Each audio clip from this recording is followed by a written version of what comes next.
News off the top this midday from the Outer Banks surrounding the emergency closing of the Bonner Bridge. 10 on your side just learned about a meeting involving the key players making the decision to close the bridge. The Secretary of the North Carolina Department of Transportation, as well as the chief engineer, are part of this discussion, and they will be taking questions from the media. 10 on your side's Ann McNamara is on her way there. She'll join us later in the show with what we expect to learn.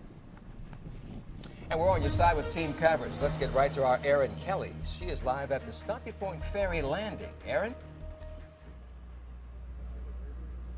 Now, if you are trying to get over to Hatteras Island, this is the only way. You'll have to take one of these emergency ferries. We're over in Stumpy Point. We know there are about 10 cars in line right now. They can hold about 38 vehicles. They're lined up behind us on another road here, and they're headed towards Rodanthe. The next one leaves at about 12:30, and then the next one coming from Rodanthe here leaves at about 1:30. Now, we've been talking to drivers that have been coming off of these ferries, obviously very frustrated. This has been a long morning for them. Take a listen to what one of them had to go through this morning.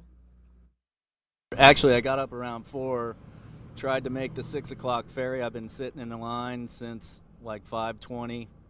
I missed the 7:30 ferry at by like 4 cars, and then I had to sit there for another hour and a half.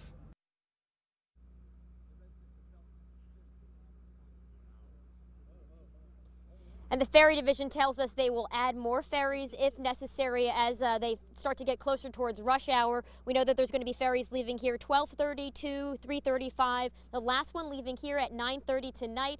They want to make sure that you get here early. You want to get here at least a half hour early because, again, they can only hold about 38 vehicles on here, and be prepared for a 2-hour ride. That's the latest here from Stumpy Point. I'll send it back to you.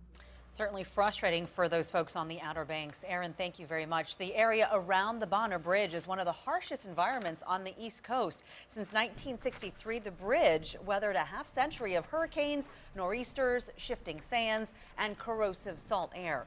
Engineers say the bridge is on borrowed time. It was built to last only 30 years. In September, a 4-foot chunk of concrete fell from it. Since 1990, NCDOT spent nearly $56 million on repairs to keep the bridge standing.